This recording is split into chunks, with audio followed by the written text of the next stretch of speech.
오늘 우리에게 주신 하나님 말씀 나누겠습니다. 디모데전서 1장 12절에서 17절 말씀입니다. 신약성경 337면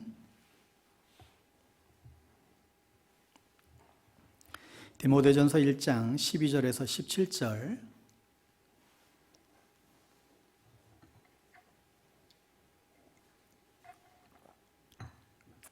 우리 잘 쉬었으면 자리에서 일어나셔서 하나님 말씀 교독하여 선포하겠습니다. 나를 능하게 하신 그리스도 예수 우리 주께 내가 감사함은 나를 충성되이 여겨 내게 직분을 맡기심이니 내가 전에는 비방자요 박해자요 폭행자였으나 도리어 국류를 입은 것은 내가 믿지 아니할 때에 알지 못하고 행하였음이라. 우리 주의 은혜가 그리스도 예수 안에 있는 믿음과 사랑과 함께 넘치도록 풍성하였도다. 빛보다 모든 사람이 받을 만한 이 말이여 그리스도 예수께서 죄인을 구원하시려고 세상에 임하셨다 하였도다. 죄인 중에 내가 괴순이라. 그러나 내가 국류를 입은 까닭은 예수 그리스도께서 내게 먼저 일체 오래 참으심을 보이사 후에 주를 믿어 영생 얻는 자들에게 본이 되게 하려 하심이라. 진왕 곧 썩지 아니하고 보이지 아니하고 홀로 하나이신 하나님께 존귀와 영광이 영원 무궁하도록 있을지어다. 아멘. 오늘은 나를 변화시키는 은혜라는 제아의 말씀으로 하나님 말씀 선포하겠습니다. 전재용 선장님에 대한 이야기가 있는데요. 1985년 11월 즈음에 고기잡이를 나갔다가 조그만 부에서 자기들을 구출해달라는 SOS 긴급 그 신호를 받게 됩니다. 가보니까 당시 베트남 난민들이 조그만 배에 96명이 아주 미엇한 채에 거의 아사 직전에 있었습니다. 그런데 그동안에 25채의 배들이 그냥 다 지나쳤다는 거예요. 그도 그럴 것이 사실 그 난민들을 어떻게 감당할 수가 없었던 것이죠. 이 전 성장도 회사의 본부에다가 연락을 취했는데 그들을 구출하지 말라고 그런 지시를 받게 됩니다. 그럼에도 이 선장은 자신이 책임질 것을 각오를 하고 96명을 태우고 그들을 살려내게 됩니다. 이때 그 보트 피플 중에 이 피터 누웬이라고 하는 젊은 여성이 미국으로 이민을 가서 거기서 이제 간호사가 되고 아주 생활적으로 다 이제 자리를 잡고 이제 살게 됩니다. 근데 이 사람이 자기를 구원해 준 그 선장을 잊지를 못하는 거예요. 계속 그동안 찾으려고 애썼는데 못하다가 드디어 19년 만에야 그 선장을 이제 찾게 됩니다. 그래서 미국에 초청하고 방송사에 알리고 또 자기들이 생명의 은인이라고 이 은혜를 잊을 수 없느라고 UN 본부에다가 이 내용들을 다 보고하고 아주 그런 일들이 막 벌어집니다. 그런데 놀라운 것은 그때 이 전 선장이 당시에 그 일로 인해서 직장도 잃고 더 이상 선장 일도 할 수 없어서 정말 모든 혜택 다 끊기고 끼니를 연명하며 겨우겨우 살아가고 있었던 거예요. 이것을 다 알면서도 이 전 선장은 그들을 그 바다에서 죽게 놔둘 수가 없다라고 살려낸 것이죠. 그녀가 19년 만에 방송사에서 그 전 선장을 만나게 되는 순간 단번에 알아보고 그에게 뛰어 달려들어가 그의 품에 안기고 그의 얼굴을 쓰다듬고 또 그를 포옹하고 키스하고 자신의 그 은혜를 잊을 수 없었노라고. 그래가지고 평생 또 그녀가 그 전 선장을 평생 도와주었다라고 하지요. 여러분, 그런데 우리 인류의 죄를 구원하시고 하나님의 자녀 삼으신 이 하나님의 은혜는요, 이거와는 게임이 안 돼요. 육신의 생명 한 사람 구해준 것만 해도 평생 그렇게 잊지 않고 정말 주변에 알리고 축복하고 그렇게 살아가는데, 여러분, 우리는 나의 죄를 위해 용서하기 위해서 하늘 본체를 버리고 이 땅 가운데 오신 그 예수 그리스도의 은혜를 우리가 잊고 산다라고 한다면 그것은 결코 아니지요. 여러분, 그러니까 기독교가 은혜라고 하는 것은 우리의 힘으로 아무리 몸부림쳐도 우리 죄의 문제를 해결할 수가 없었는데, 그런 우리를 위하여 하나님은 육신의 몸을 입고 일부러 모든 하늘의 지위를 다 포기한 채에 이 땅 가운데 오신 거예요. 그 전 선장직만 어쩌면 포기했는지 모르겠지만 하나님은 자신의 지위와 자신의 생명까지도 다 내어주신 것이죠. 여러분, 이것을 우리가 어찌다 다 이해할 수 있겠습니까? 여러분, 우리 기독교는 처음부터가 행위가 아니라 은혜를 강조하게 됩니다. 그러나 여타의 모든 종교들은 은혜가 아니고 행위를 강조해요. 너 이거 해야 돼. 이거 안 하면 안 돼. 너 이거 안 하면 지옥 가는 거야. 이거 안 하면 벌 받아. 여타의 모든 종교는 어떤 행위와 어떤 그런 고행과 어떤 선행과 이런 것들을 먼저 따지죠. 그러나 기독교는 그렇지 않아요. 여러분, 레미제라블이라고 하는 영화, 여러분들 기억하시는 분들 많이 있을 것이라 생각이 됩니다. 거기 주인공 장발장이 나오잖아요. 이 영화에서 아주 감명 깊은 두 가지의 그 내용들을 우리가 기억하게 됩니다. 이 사람은 죄인이고 살인죄로 감옥에 들어갔다가 그 감옥을 탈옥을 했어요. 그렇게 도망자의 삶을 사는 그 동안 그 과정 가운데에 어느 날 정말 자기 같은 죄인에게 무조건적인 그 은혜를 베푸는 그 신부의 그 은혜를 덧입으면서 그의 인생이 바뀌게 되지요.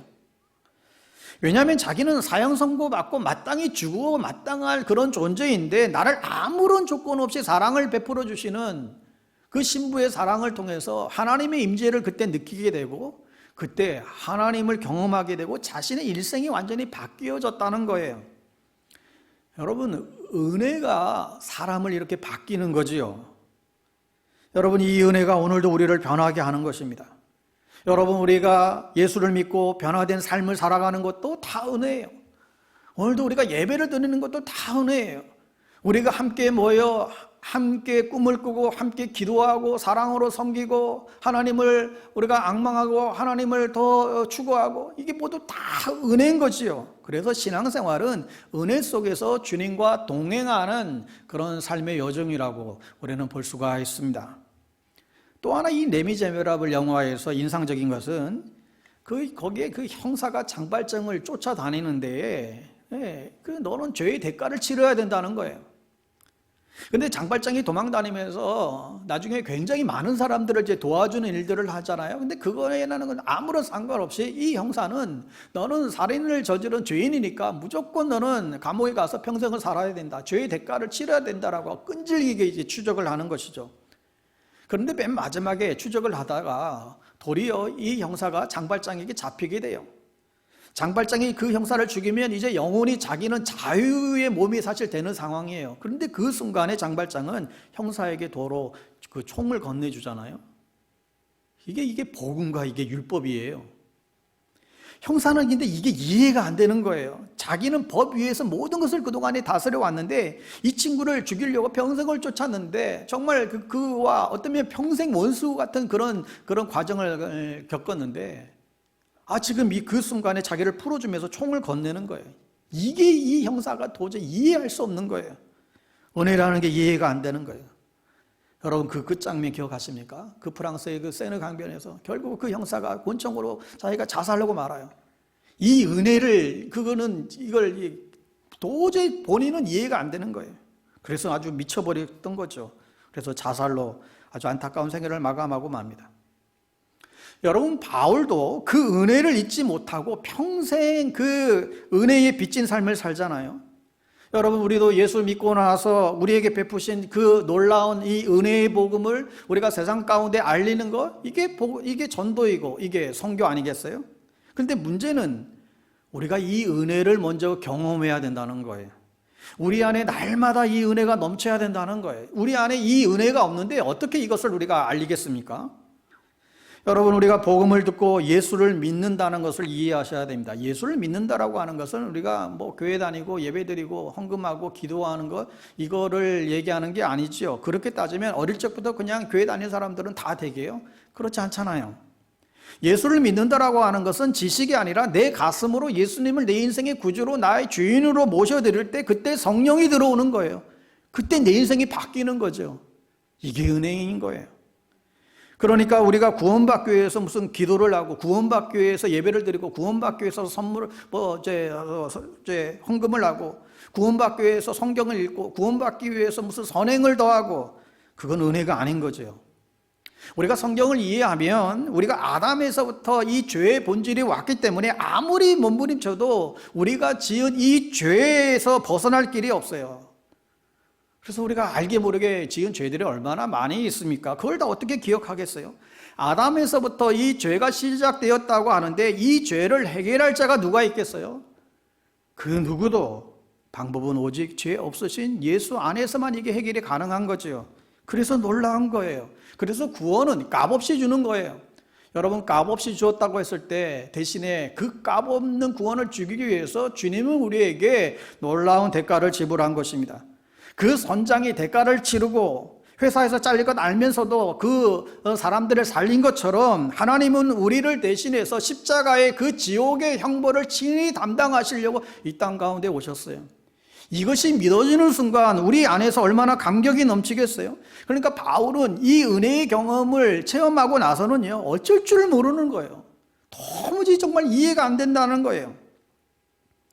여러분, 하나님은 우리도 동일하게 똑같은 고백을 주님께 하기를 원하고 계세요. 너에게도 이 은혜가 넘치기를 원한다는 거예요. 그렇게 억지로 신앙생활 해서는 되겠니? 그러니까 우리에게도 어려움이 있을 수 있고 죄악에 넘어질 수도 있고 실수할 수도 있고 사람에게 나도 모르게 상처 줄 때도 있고 상처 받을 때도 있고 부끄러운 과거들은 누구나 다 있잖아요. 남들이 알면 안 돼요. 여러분, 그런 거 다 있지 않습니까? 남들이 결코 알면 안 돼. 하나님도 알려주시면 안 돼. 그런데도 하나님이 이런 나에게 은혜를 베풀어 주실까? 이게 기독교의 핵심 교리입니다. 그러니까 여러분이 노력하는 것도 이 은혜를 알고 경험하면서 성령의 능력 안에서 노력하는 것이지 내 힘으로는 불가능한 것이에요. 그러니까 바울은 젊은 영적인 아들 디모데에게 편지하면서 나이 들어서 지금 이걸 얘기하는 거예요. 바울, 디모데 그 당시에 다 동일한, 오늘날 같으면 다 이 목회자 아니에요? 너도 목사지만 이 은혜를 잃어버리면 목회가 힘들 거야. 너가 선교사지만 너도 이런 은혜를 잃어버리면 사역하기 힘들어질 거야. 금방 탈진하고 말 거야. 사실 디모데는 어릴 적부터 아주 믿음의 그 신앙에서 자랐잖아요. 모태 신앙이네요. 하나님 할머니, 그 외조모 로이스 할머니로부터 신앙을 잘 그렇게 받고 자란 사람이에요. 그런 사람에게 바울은 일부러 자기 얘기를 끄집어내면서 디모데에게 지금 은혜를 가르쳐 주려고 위해서 자신의 부끄러운 과거를 지금 다 토설하고 있어요. 너도 은혜를 잊지 말아라. 모태신앙이라고 해결될 문제가 아니라는 거예요. 그래서 바울이 첫 번째 언급하는 것이 자기가 전에는 어떤 존재였는가 평생 잊지 않고 있다는 거예요. 자기는 비방자요, 자기는 박해자요, 폭행자라는 것입니다. 여러분, 우리도 잊어서는 안 되죠. 우리도 과거에는, 옛날에는 예수님 믿기 전에는 어떤 사람이었어요? 어떤 목사님이 자기를 표현하기를 자기는 돈 많은 쓰레기였대요. 그래서 이게 다 꽂히더라고. 자기는 돈 많은 쓰레기였다고. 여러분은 어떤 사람이었습니까?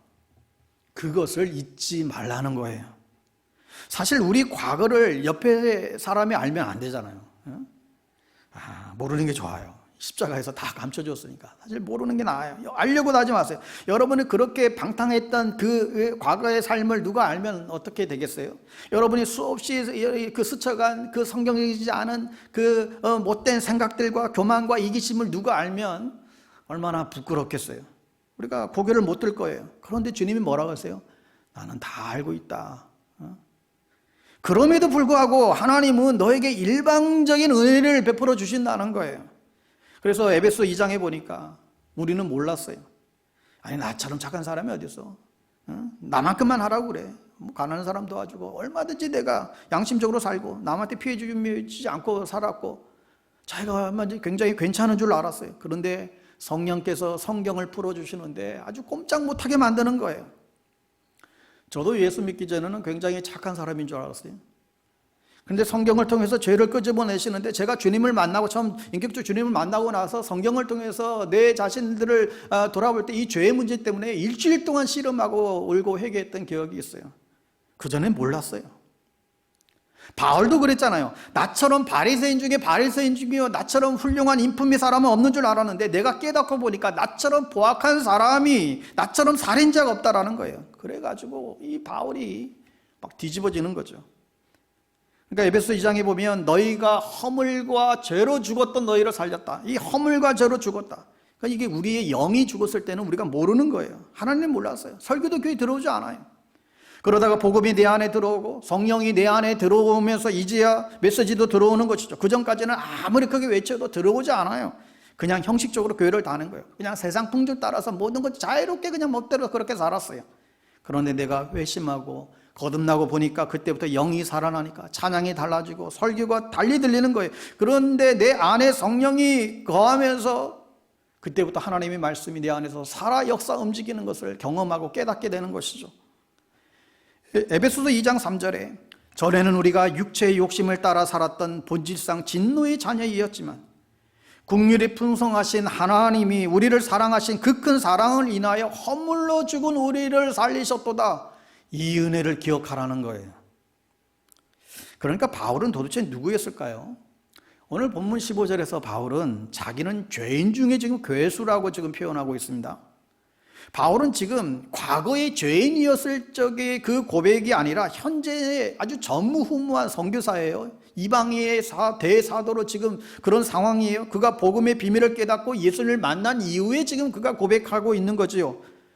그는 은혜를 잊지 말라는 거예요. 하나님이 그 놀라운 그 은혜를 잊지 말라는 거예요. 그래서 바울은 하나님의 그 베푸신 그 은혜를 잊지 않으려고 만나는 사람들마다 얘기하고 있다는 거예요.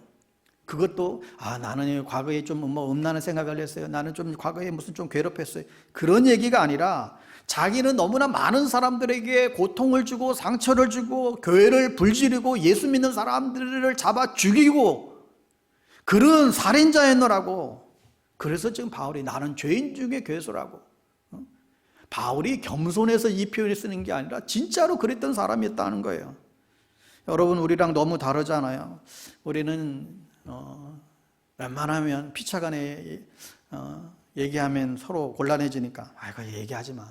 우리는 그냥 다 덮고 가잖아요. 얼마나 우리는 근사하게 포장하고 우리는 그럴싸하게 그렇게 우리는 지냅니까? 그런데 오늘 주님이 본문을 통해서 너희들 솔직해져. 좀 솔직해봐. 무슨 말이야. 내가 너를 다 아는데 남들은 모르지만 그럼에도 불구하고 그런 너를 일방적으로 내가 너에게 은혜를 준 거 몰라? 지금 이 얘기를 하는 거예요. 여러분, 그런데요, 은혜를 받으면 헌신하게 되잖아요. 장발장도 은혜를 받으니까 그 이후로 남을 도우면서 열심히 그렇게 살잖아요. 여러분, 우리가 누군가에게 은혜를 받으면 그 은혜를 어떻게 이기겠어요? 그 은혜를 준 사람에게 무언가라도 막 하고자 할 거 아니겠어요?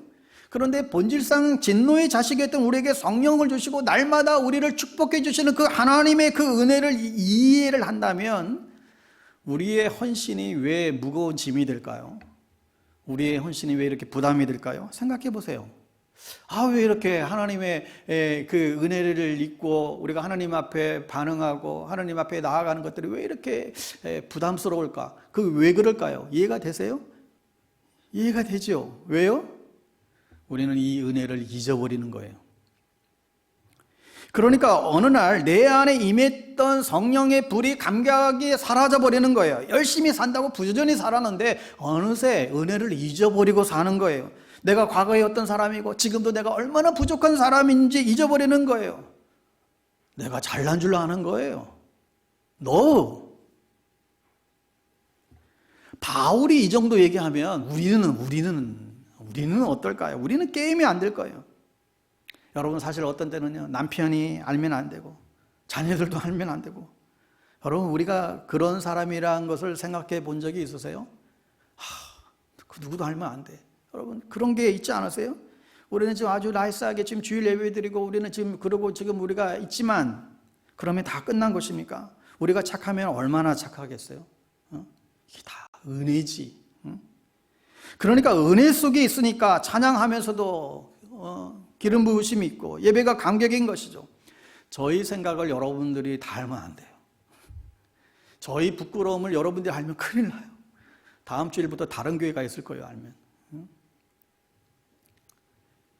그런데도 하나님이 은혜로 다 덮어주셨어요. 죄인임에도 아무것도 자랑할 게 없음에도 말씀의 도구로 사용해 주시는 거지요.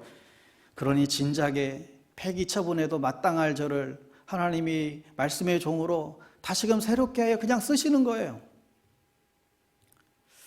여러분은 그렇지 않으신가요? 여러분 자신은 그렇다고 생각이 들지 않으세요? 근사하게 앉아 계시는 성도 여러분, 여러분은 어떻습니까? 자신을 속이지 마십시오.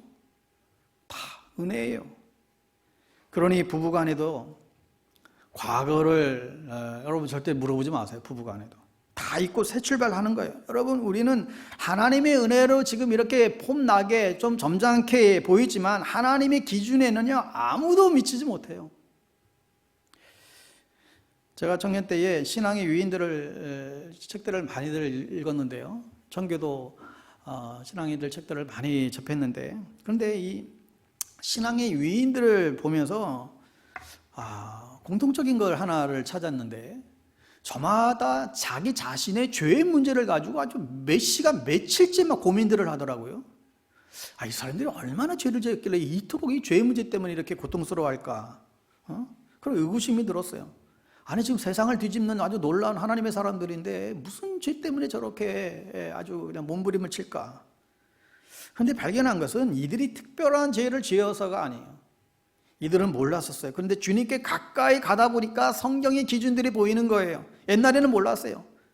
생각만 잘못해도 주님의 기준에서 벗어난다는 것을 그들은 알질 못했죠. 근데 주님께 가까이 가면 가까이 갈수록 자신의 연약하고 자신의 죄에 대한 모습들이 너무나 크게 다가오기 시작한 거죠.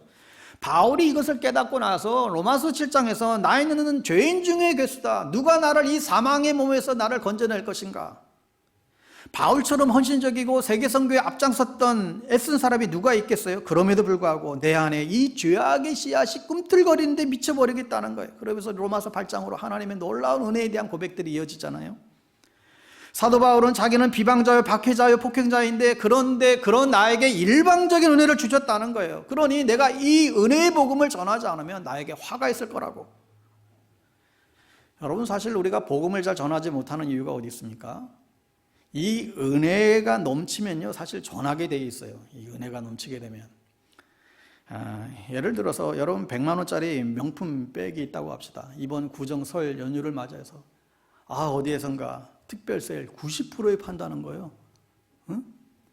1인 1매 한정판. 와, 요즘 이 불경기 시절에도 백화점에서 무슨 명품이 뭔가 나오게 되면 새벽부터 그거 사려고 줄 서고 있더라고요. 참, 우리나라 참 대단한 나라예요. 이 와중에 그 명품 산다고 백화점 앞에 새벽 5시에 와서, 10시에 문 여나요? 그래 5시에 와서 줄 서고 기다리고 있어요. 그 명품 사려고. 그런데 그 신상을 90% 세일한다면, 우와. 보나마나 분명히 그거 하나 사고 들고 누군가에게 전화할 거예요. 연락할 거예요. 김지수, 빨리 가보라고. 그런데 왜 우리는 이 주님의 이 복음, 이 기쁜 소식, 복음 중에 복음을 우리는 안전하고 살까요? 왜 그래요? 첫째는 여러분이 진짜 구원받을 수 없는 처절한 죄인이었다는 사실을 잊어버리는 거예요. 둘째는 지금도 자격이 없음에도 불구하고 여전히 우리를 국민을 여기셔서 하나님의 빛의 자녀로 우리를 삼으시는 그 은혜를 잊어버리는 거예요. 그래서 나는 괜찮다라고 생각하는 거죠. 이게 문제예요. 그런데 바울은 절대 잊지 않았어요. 그러면서 나를 보라는 거예요. 자기도 몰랐다는 거예요. 예수의 이름으로 하나님의 이름으로 예수 믿는 자들을 죽이고 그런 존재였다는 거예요. 그가 세계적인 선교사가 된 이후에도 바울은 가는 곳곳마다 그 부끄러운 자신의 고백을 지금 하면서 자신을 지금 이렇게 있게 한 것은 오로지 하나님의 은혜라고 선포하는 것입니다. 여러분, 신앙은요, 처음부터 끝까지 하나님의 은혜입니다. 제가 복음을 전하고 제가 목사가 되고 여러분들이 집사가 되고 권사가 되고 장로님이 되고 교회 안에 직분을 맡아서 하나님의 교회를 섬기고 이게 다 은혜라는 거예요. 나를 충성되게 여겨 나에게 직분을 주신 것, 이 마지막 시대에 하나님의 꿈을 이루어 나가는 것, 이게 다 은혜라는 거예요. 그런데 우리가 잊어버렸다는 거예요. 여러분, 은혜라고 하는 말은 우리에게는 아무런 자격이 없어요. 우리가 얼마나 교만해요. 얼마나 하나님을 무시하고 살았어요. 모태신앙이라고 뭐 신앙이 있나요? 나중에 죄인됨을 깨닫고 회개하고 용서를 구할 적에 성령이 들어오셔서 깨닫게 하니까 알게 된 것이지, 엄마 손잡고 교회 다녔다고 뭐 거듭나고 그게 아니잖아요. 그냥 다닌 거죠. 그러니까 어쩌면 이 터닝 포인트가 필요한 거예요. 저도 그랬고요. 이 은혜라고 하는 것은 아무 조건 없이 그냥 부어주는 것입니다. 지금도 우리가 얼마나 부족한데 그럼에도 불구하고 지금도 은혜를 부어주시는 것을 보면 세상 사람들은요 정말 죽었다 깨어나도 모를 일이에요. 결국 하나님의 은혜라고 하는 것은 저나 여러분을 전능하신 하나님이 얼마나 사랑하시는가, 그것을 표현하기 위해서 은혜로 주시는 것입니다. 여러분 솔직히 말하면, 아니 하나님 나에게 왜 이렇게 고난을 주십니까? 고난도 은혜야. 너 고난이 없으면 나의 이 은혜의 세계 안에 너가 들어오겠니? 또 고난이 없으면 또 교만해서 나한테 더 멀어지지. 너 고난이 없으면 너가 원하는 대로 다 된다면 너 교회 오겠니? 지금 골프 치러 갔지? 네가 어려우니까 겸손해지고 네가 상처를 입었으니까 치유와 용서를 받으려고 지금 주님 앞에 오는 것이지, 모든 게 은혜야. 그리고 네가 지금 착각하고 있는 게, 우리는 육의 몸을 입고 있는 한 우리가 과거보다 어떤 죄를 덜 지을지는 모르겠지만 여전히 우리는 우리의 생각과 우리의 말로 여전히 우리는 죄악 가운데 있는지 몰라. 네가 얼마나 잘났다고 그래. 다 내 은혜로 네가 버티는 거야. 여러분 혹시 여러분 가운데 어떤 실수한 사람이 있습니까? 여러분 가운데 어떠한 무슨 결함이 있으세요? 부끄러움이 있으세요? 아니 당당하게 주님 앞에 설 자가 누가 있을까요? 그런데 주님은 그걸 다 커버해 주고요. 우리의 약점을 다 커버해 주고요. 약한 자를 통해서 강한 자를 부끄럽게 하시고요. 가난한 자를 부하게 하시고요. 눈먼 자를 볼 수 있게 하시고요. 이 모든 게 계속해서 은혜를 주시는 놀라운 은혜죠. 여러분들이 기도를 얼마나 하면 천국 갈 수 있을까요? 천만에요. 얼만큼 성경 봐야 돼요? 얼만큼 구제해야 돼요? 얼만큼 우리가 선행을 베풀어야 돼요? 얼만큼 봉사해야 돼요? 아니에요. 여러분 성경이 나와 있는 대로 우리가 사실 다 지키지 않으면 우리는 천국 갈 수 없어요. 그런데 어떻게 이 성경을 우리가 다 지켜요? 한 장도 못 넘겨요. 성경 한 장도 우리가 지킬 수, 한 장도 못 넘어가요. 사실 화내지 말아라, 짜증내지 말아라, 이거 어떻게 넘어가요? 못 넘어가요. 넘어가니까 우리가 지금 있는 거지. 근데 어떻게 천국 갑니까? 어떻게 우리 죄의 문제를 해결할 수 있겠어요? 예수님의 은혜 없이는 절대로 불가능한 일입니다. 예수님이 우리의 죄를 대신해서 죽으셨습니다. 이게 대속의 은혜예요. 이 예수님의 이름으로 우리가 천국 가는 것이죠. 그러니까 이 바울의 삶을 보면요, 사도행전 9장에서 자기가 분에 차가지고 예수 믿는 사람들을 잡아 죽이러 가다가 다메섹에서 예수님을 만나게 되잖아요. 그리고 나서 그 인생이 뒤집어지는데 그가 주님께 물어요. 사울아 사울아 어찌하여 네가 나를 핍박하느냐. 바울이 놀래가지고, 아니 누구십니까? 나는 네가 핍박하는 예수다. 바울이 그때 얼마나 충격을 받았을까요?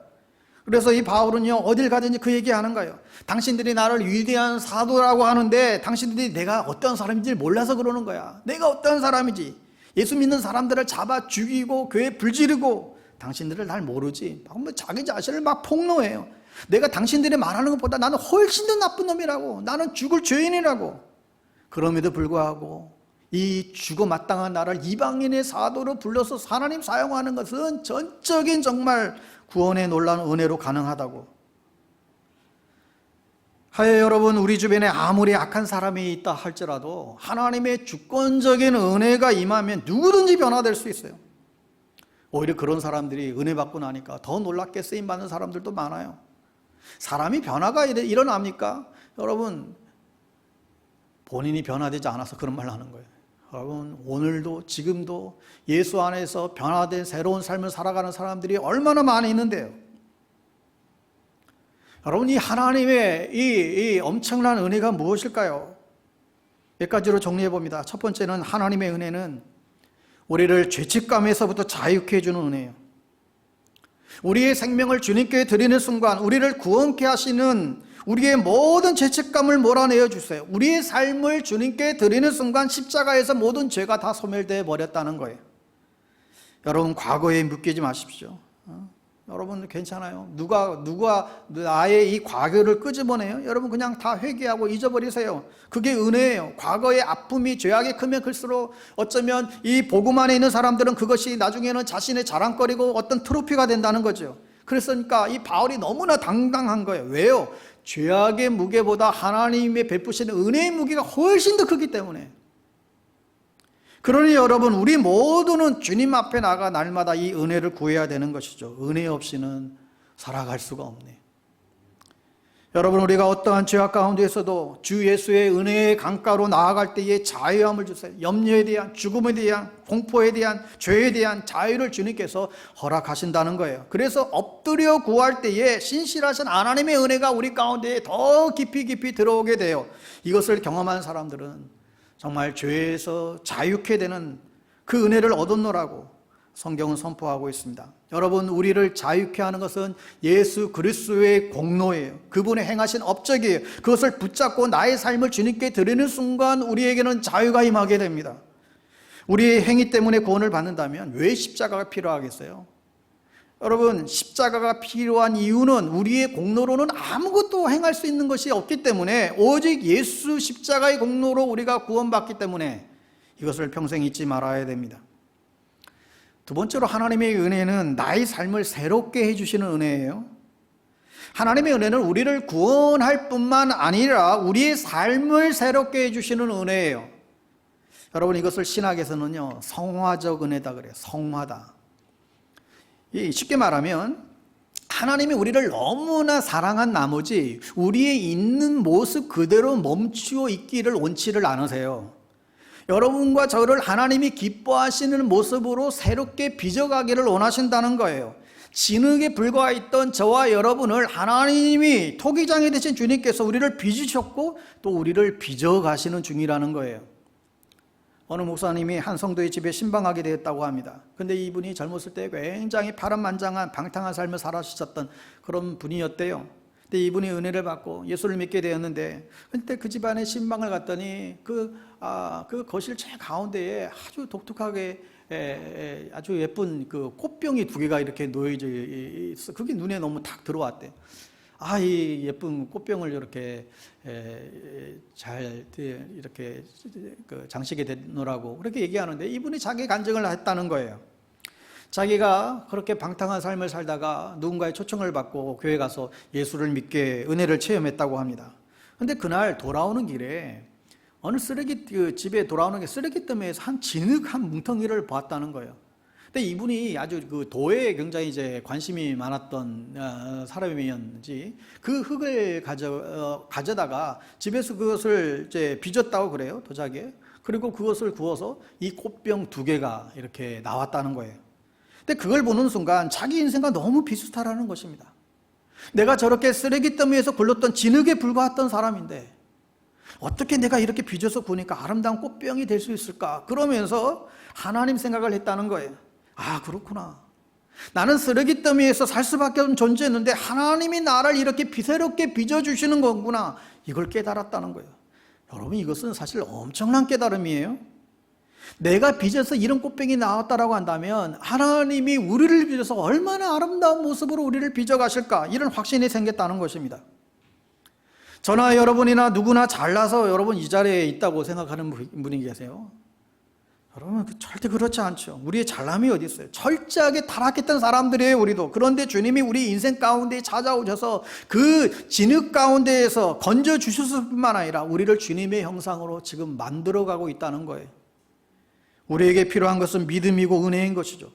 때때로 우리가 갈등하고 있는 것은 우리 안에서 착한 일을 시작하신 하나님께서 우리를 지금도 빚어가고 있다는 이 사실을 잊어버릴 때 우리는 갈등하는 거예요. 전지전능하신 하나님께서 이 순간도 우리를 새롭게 하시고 강건케 하시는 이 은혜를 베푸시는 사실을 여러분 확신하시기 바랍니다. 토기장이 되신 주님께서 저와 여러분을 실수 없이 지금도 빚어가고 있습니다. 마지막으로 하나님의 은혜는 우리를 보존케 하시는 하나님의 은혜입니다. 우리의 삶 가운데 상처가 있고 아픔이 다 있습니다. 고통이 있습니다. 그럼에도 불구하고 우리가 계속해서 앞으로 전진하며 나아갈 수 있는 은혜가 필요한 것이죠. 여러분, 사도 바울이 얼마나 위대한 삶을 살았습니까? 고린도후서 12장 9절에 보면 그가 하나님께 간구하잖아요. 나의 육체의 가시를 제거해 주세요. 그때 주님의 응답이 뭐예요? 내 은혜가 내게 족하도다. 이는 내 능력이 약한 데서 온전해집니다. 나의 약함을 자랑하는 것은 그리스도의 능력이 너희 안에 더 머물게 하기 위함이다. 바울의 간구에 하나님의 응답은 너에게 필요한 것은 하나님의 은혜라는 것입니다. 여러분, 우리가 고통이 있을 때, 어떤 아픔이 있을 때 어떻게 해야 됩니까? 우리는 기도해야 됩니다. 은혜를 구해야 되죠. 기도할 때 하나님이 응답해 주십니다. 우리가 기도할 때에 하나님이 공급하신 은혜로 우리 안에 있는 가시들을 제거해 주십니다. 여러분, 그러나 어떤 때는 기도를 해도 그 기도로 그 가시를 제거해 주지 않을 때가 있어요. 그때 필요한 게 뭐예요? 하나님이 응답 안 하신 건가요? 아니에요. 하나님은 응답하시는 분이에요. 여러분, 기독교 신앙의 위대함이 바로 여기 있다고 생각해요. 고통 가운데에서도, 어려운 가운데에서도 하나님은 우리를 보존케 하시는 은혜가 있는 것이에요. 우리로 하여금 그것을 뚫고 나아갈 수 있는 그 능력을 주신다는 것입니다. 도저히 내 힘으로는 불가능한데 알게 모르게, 어디서 모르는 게 힘이 나오는 거예요. 이게 은혜의 힘이에요. 여러분, 사람들이 어려움을 겪을 때 두 가지 반응을 보이고는 합니다. 쓴뿌리를 심는 사람이 있는가 하면 단뿌리를 심는 사람이 있어요. 은혜를 붙잡고 나아가는 사람이 있는가 하면 쓴뿌리로 인해서 은혜로 나아가지 못하는 사람이 있어요. 여러분, 우리가 살아가면서 얼마나 많은 상처들을 받습니까? 얼마나 우리 삶에 여러 가지 수많은 고통들이 있잖아요. 상처 없는 사람이 어디 있겠어요? 상처는 누구나 너무나 다 많지만 이 상처에 반응하는 모습은 우리의 선택이에요. 상처가 생기면 하나님께 따지고 원망하면서 막 쓴뿌리를 막 남발하는 사람이 있어요. 이들의 특징은요, 그 상처 때문에 주변의 사람들을 막 찌르는 거예요. 다른 사람들을 막 찔러요. 쓴뿌리를 심고 상처를 덧나게 하고 이 악순환이요, 계속해서 반복해서 돌아갑니다.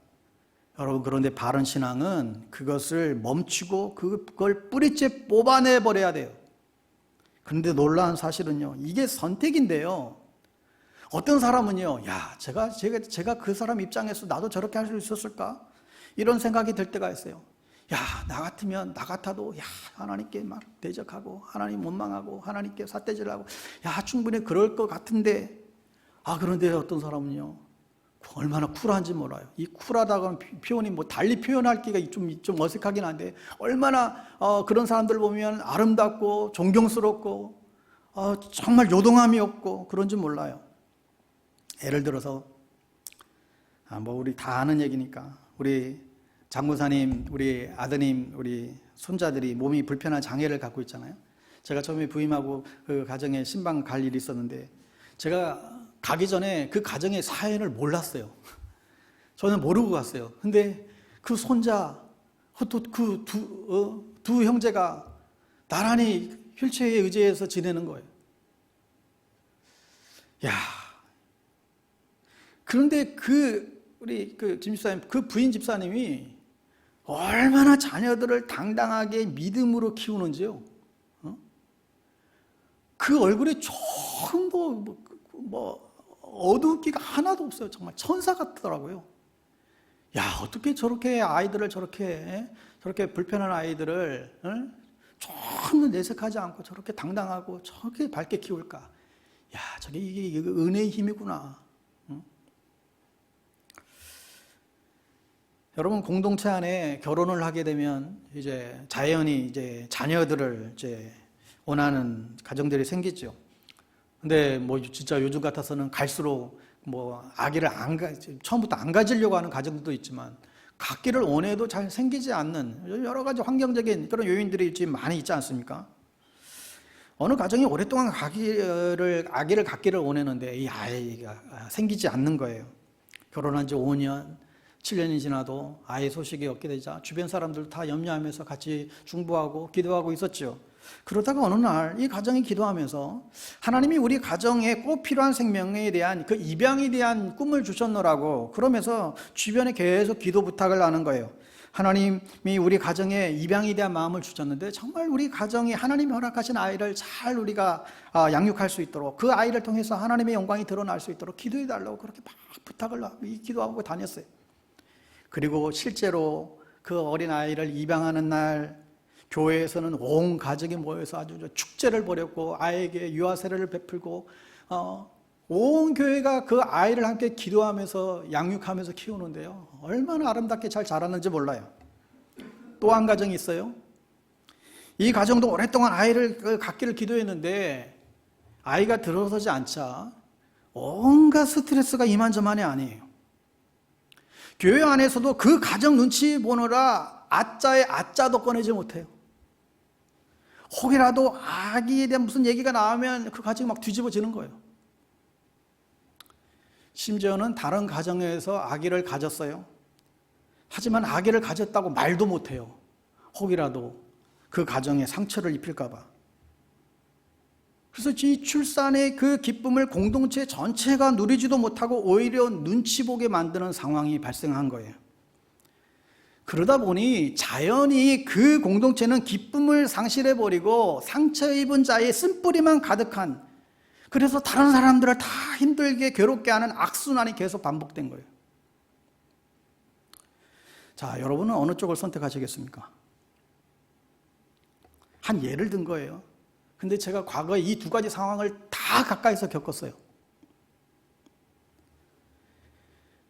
그때는 상처 입은 자를, 그냥 연약한 자를 그냥 감싸주는 게 최상이라고 생각했어요. 그런데 그러는 사이에 공동체는 우울해졌어요. 기쁠 때 전심으로 같이 기뻐할 수 있고, 슬플 때 같이 마음을 아파할 수 있을 때 거기에 하나님의 은혜가 흘러가고 기적의 역사가, 생명의 역사가 일어나는 것이지, 상처의 쓴뿌리만 계속해서 키우다 보면 다 불행하게 되는 거예요. 그것은 본인에게도 축복이 되지 못하고 공동체 안에도 복이 되지 않아요. 저는 혹여라도 우리 공동체 안에 이런 상황들이 연출된다면 이제는 그런 걸 이제 용납하지 않을 거예요. 여러분, 우리가 살면서 고통이 있고 상처가 있어요. 그런데 우리는 선택해야만 돼요. 뭘 선택해요? 보존케 하시는 하나님의 은혜를 붙들어야 됩니다. 어떤 상황 속에서도 하나님의 은혜는 우리의 모든 상처, 아픔을 거슬러 극복하게 하는 힘을 주세요. 우리 모두가 이것을 붙잡고 나아갈 수 있어야 됩니다. 사랑하는 여러분, 말씀을 맺습니다. 우리 모두가 우리를 죄에서 자유케 하시고 새롭게 해주시는 그 은혜, 보존케 하시는 그 은혜가 절실히 필요해요. 어떻게 이 놀라운 그 은혜를 경험하며 살아갈 수 있을까요? 답은 간단해요. 하나님은 우리에게 더 큰 은혜를 주신다고 약속하십니다. 야고보서 4장 6절 말씀이에요. 우리 한번 화면을 통해서 같이 읽습니다. 시작. 그러나 더욱 큰 은혜를 주시나니 그러므로 일렀으되 하나님이 교만한 자를 물리치시고 겸손한 자에게 은혜를 주신다 하였느니라. 하나님은 겸손한 자에게 은혜를 주신다. 이게 무슨 말이에요? 하나님, 저에게 절실한 것은 은혜입니다. 하나님, 저에게 힘이 없어요. 저는 은혜가 필요해요. 이걸 인정하는 거예요.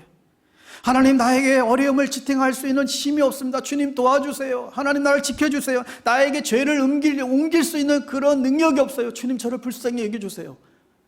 본인의 연약함과 우리의 죄성을 하나님 앞에 철저하게 자복하고 인정하고 주님의 은혜를 구하며 나아갈 때에 하나님께서 우리에게 새 힘을 주신다는 거예요. 여러분, 이것이 우리에게 얼마나 필요한지 모릅니다. 왜 그런가 하면 은혜를 경험한 사람은 달라요. 은혜를 경험한 사람들은요, 굉장히 여유가 있어요. 누가 해코지하고 누가 뭐 좀 싫은 소리 해도 그것 때문에 잠 못 자고 막 울그락부그락 하지 않아요. 은혜를 경험한 사람들은 은혜로 사람들을 바라보기 시작해요. 그런데 은혜를 경험하지 못한 사람들은요, 용서가 어디 있어요? 찬바람이 쌩쌩해요. 은혜를 모르는 거예요. 우리가 은혜를 경험하며 살아야 다른 사람에게도 그것을 베풀 수가 있습니다. 그뿐 아니라 이 놀라운 은혜를 선전하게 됩니다. 날 구원하신 이 놀라운 그 은혜, 나를 죄에서 자유케 하시는 그 은혜, 우리를 새롭게 하시는 그 은혜, 어떤 아픔과 상처 속에서도 그것을 뚫고 나가게 하는 그 보존케 하시는 그 은혜, 우리가 어찌 이 은혜 없이 우리가 살아갈 수 있을까요? 올 한해 2021년 참 이 혼돈의 시대 속에서도 정말 우리에게 은혜를 베풀어 주시기를 원하시는 그 주님, 이것을 붙잡고 승리하는 저와 여러분 다 될 수 있기를 주의 이름으로 축복합니다. 우리 찬양하고 기도했으면 좋겠습니다. 은혜로만 들어가네 우리 찬양으로 함께 믿음의 고백 올립니다.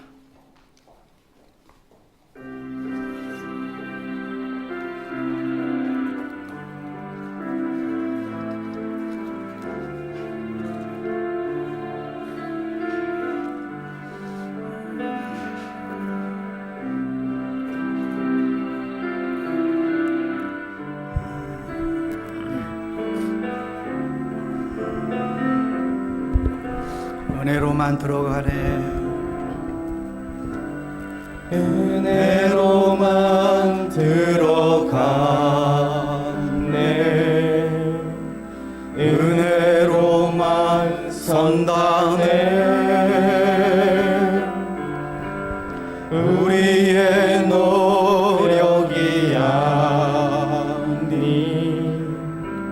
어린 양의 보혈로 그분의 임재가 은혜 오라 하시네. 우리를 부르신 그곳 은혜로 들어가네. 주님의 은혜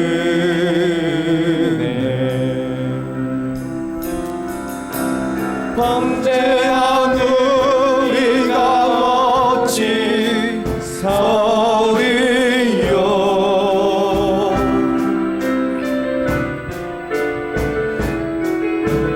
어린 양의 보혈이 깨끗게 하시네.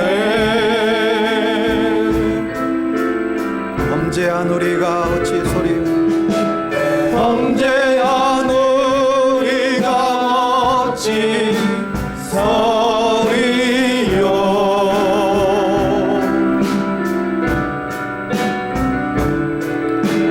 어린 양의 보혈이 깨끗게 하시네.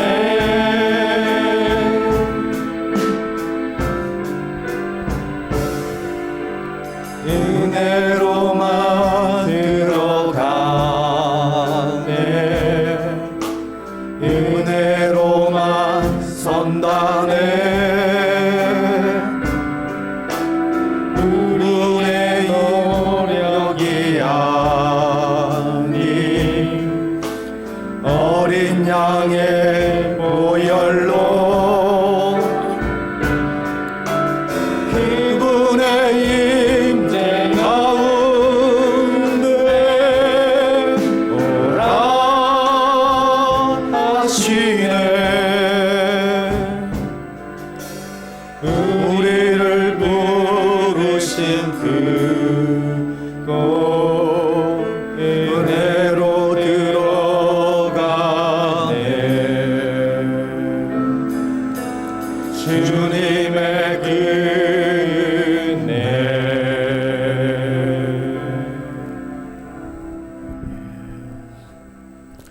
사랑하는 여러분, 우리가 은혜를 받으면 살아납니다. 우리의 메마른 영혼에 다시 한번 이 성령의 은혜가 부어지도록, 십자가의 그 사랑, 그 은혜 가운데 우리가 나아갈 수 있도록, 정말 헤아릴 수 없는 그 주님의 은혜, 우리가 망각하지 않고 내 주의 은혜의 강가로 날마다 나아가는 우리의 삶이 될 수 있도록 오늘 말씀 우리 기억하시면서 우리 합심하여 함께 기도하기 원합니다. 함께 기도하겠습니다.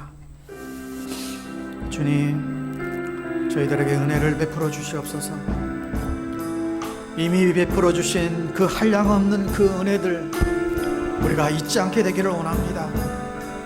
주님의 그 십자가의 은혜의 강가로, 그 사랑의 강가로 우리가 더욱더 나아가게 되기를 원합니다. 은혜 속에 살게 되기를 원합니다. 오 하나님 아버지, 우리가 죄악과 불순종에도 불구하고 여전히 우리를 포기하지 않고 여전히 우리에게 은총을 베풀어 주시는 그 은혜로 말미암아, 오 아버지 하나님, 오늘도 우리가 주님 앞에 설 수 있음을 고백합니다. 자비로우신 아버지 하나님, 주여 저희들에게 그 주님의 그 은혜의 세계로 더 깊이 나아갈 수 있도록 저희들을 붙잡아 주시옵소서. 하나님의 은혜를 까마득히 잊어버리고 살아가는 저희들의 불충함을 주님 깨닫게 하여 주시고, 급할 때만 주님을 찾는 자들이 아니라 힘들 때만 주님을 찾는 자들이 아니라 하나님이 모든 것들을 아버지 하나님 그 하나님의 그 은혜의 손에 달려있음을 믿고 날마다 주님을 구해잡고 나아갈 수 있는 하나님 아버지 주님을 오시고 인도해 주시게 되기를 원합니다. 아버지 하나님 날마다 아버지 하나님 주님의 은혜 없이는 아버지 단 하루도 살아갈 수 없는 저희들임을 아버지 우리가 믿음으로 고백하며 주님 앞에 은총을 구하며 주께로 나아가게 되기를 간절히 원하오니 주여 저희들에게 은혜와 진리로 저희들을 충만하여 주시옵소서. 하나님 아버지 저희들에게 은혜를 전해be어 주시옵소서. 주님 저희들에게 아버지 하나님 하나님 약속하신 놀라우신 그 십자가 아버지 그 십자가의 그 주님의 품으로 날마다 달려나아갈 수 있도록 주님 인도하여 주시옵소서. 아버지 하나님이여 주님 이 주님의 은혜를 우리가 망각하지 않게 되기를 원합니다. 여전히 아버지 죄인임에도 불구하고 우리를 놓치지 아니하시고 우리를 끝까지 다시 한번 빛의 자녀로 삼으시고자 하는 하나님의 그 당신의 그 끝없는 사랑하심들을 우리가 부여잡고 달려나아갈 수 있게 되기를 원합니다. 하나님 아버지여 참으로 그 은혜의 새길 가운데 우리를 들어가게 하여 주시옵소서. 하나님 아버지 우리를 새롭게 하시는 그 은혜를 놓치지 않게 하여 주옵소서. 어떤 어려움 가운데서 하나님 우리가 아버지 하나님의 그 못을 뚫고 이겨나갈 수 있는 우리를 부족케 하시는 그 하나님의 은혜들을 부여잡고 달려나아갈 수 있는 하나님 저희들의 삶이 되어줄 수 있도록 주님 역사하시고 인도하여 주시옵소서. 하나님 아버지 원합니다. 주여 저희들을 새롭게 하실 주님 오늘도 우리 가운데 은혜 베푸시기 원하시는 주님 우리의 온전한 삶이 하나님 앞에 달려있음을 고백합니다. 그 어떤 것도 우리를 다시 한번 아버지 하나님이 그래서 온전히 아버지 주님의 십자가 사랑만이 우리를 새롭게 하시고 우리를 변화시킬 수 있는 그 능력이 하나님 그 주님 안에 그 십자가 안에 아버지 그 비밀이 달려있음을 우리가 고백합니다. 아버지 하나님의 인생을 알게 하시고 아버지 의청을 알게 하시고 깨닫게 하시고 당신 앞에 달려나아갈 수 있는 삶이 여정이 될 수 있도록 주님 인도하여 주시옵소서. 아버지 하나님이여 주님을 찬양합니다. 우리를 새롭게 하실 주님을 찬양합니다. 우리를 보존케 하시는 은혜를 베푸시는 주님을 찬양합니다.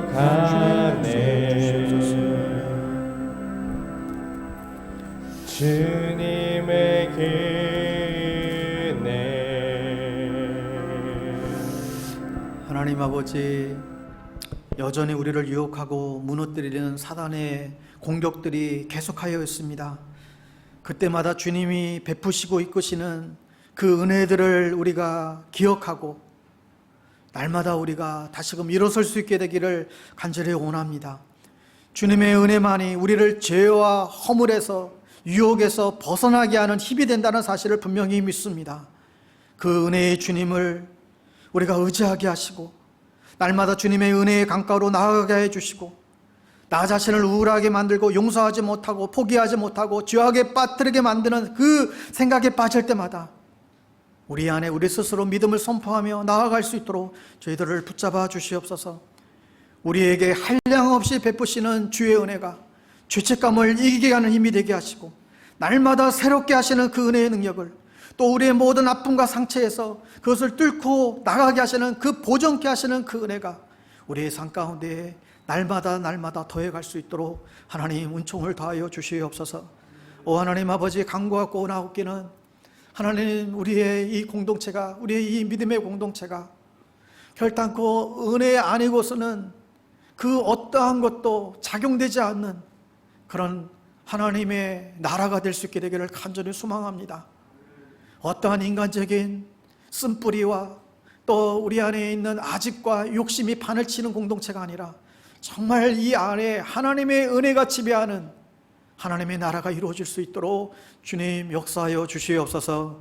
예수님의 이름으로 축복하며 기도하옵나이다. 아멘. 여러분 모두 자리에서 일어나셔서 우리 302장 1절 4절 찬양 드리고 우리 축도로 예배 마치겠습니다.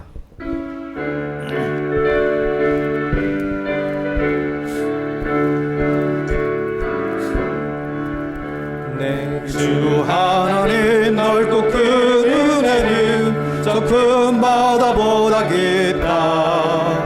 높고 닫주는 끌로 깊은 데로 저 한가운데 가보라. 언덕을 떠나서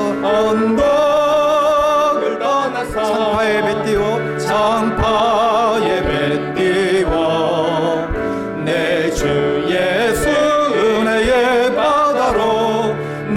맘껏 져가 자고 가거라 이제 곧 가거라 가거라 이제 곧 저 큰 은혜 바다 향해 큰 은혜 바다 향해 자고 내 노를 저 자고 내 노를 저 깊은 데로 가라 망망한 바다로 언덕을 떠나서 언덕을 떠나서 장파에 배 띄워 장파에 배 띄워 내 주 예수 은혜의 바다로 내 맘껏 져가라. 이제는 우리 주 예수 그리스도의 은혜와 하나님 아버지의 끝없는 사랑하심과 성령님의 교통 역사 충만케 하심이 다시금 우리의 연약함과 부족함을 깨닫고 거기서 우리를 일으켜 주시는 하나님의 은혜를 부여잡고 은혜의 바다로 십자가의 바다로 다시금 나아가기를 결단하는 사랑하는 주의 백성들 머리머리 위에와 우리의 가정과 우리의 자녀들과 이 나라와 이 민족과 지금도 여러 가지 모양의 고통 가운데 있는 모든 심령들 위해 지금부터 영원토록 함께 하옵시기를 간절히 축원하옵나이다. 아멘.